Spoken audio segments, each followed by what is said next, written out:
महाराष्ट्र सरकारनं आंबा उत्पादक शेतकऱ्यांच्या तोंडाला पानं पुसलेले आहेत, अक्षरशः चेष्टा केलेली आहे. त्यांनी हेक्टरी 22,000 रुपये जाहीर केलेला आहे. साधारणपणे 1 हेक्टरमध्ये 100 कलमं बसतात, म्हणजे एका कलमाला त्यांनी फक्त 220 रुपये दिलेले. आज कोकणातला आंबा उत्पादक शेतकरी आंब्याची निगा राखणाऱ्या मजुराला दिवसाला 800 रुपये मजुरी देतो. म्हणजे एका मजुराची 25% रक्कम जर का तुम्ही देत असाल मजुरी, वर्षभर त्याचं वर्ष वाया गेलेलं आहे. त्याची खतं, त्याची औषधं, त्याची मेहनत, आणि त्याला तुम्ही देताय किती? 220 रुपये एका कलमाला. म्हणजे ही चेष्टाच, म्हणजे संताप आणणारी गोष्ट आहे.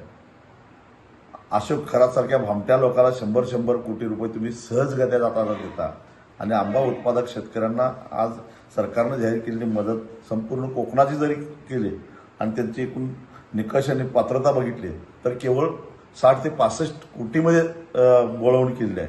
65 कोटी कुठं, आणि एक भोंदू माणूस जाता आता तिजोरी लुटतो आणि 100 कोटी घेऊन जातो, असला सगळा उद्योग आहे.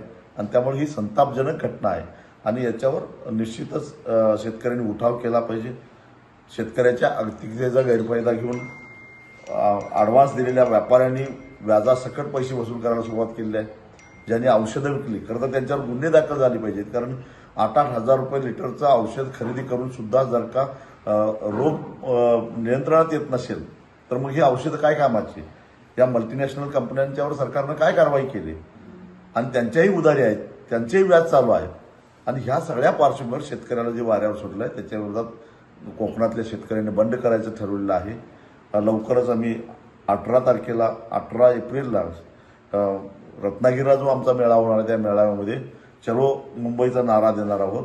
आम्ही आता सरळ मुख्यमंत्र्यांच्या वर्षा बंगल्यावर जाऊन आमचे राहिले शिल्लक जे काही थोडे आंबे राहिलेत ते विकणार आहोत, आणि किमान तिथं जरा सगळे VIP आहेत त्याला जरी 4 पैसे मिळतील आंब्याला, हे आंदोलन आम्ही करणार आहोत.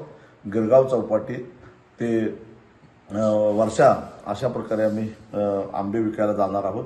तारीख आम्ही जाहीर करणार आहोत 18 एप्रिलला.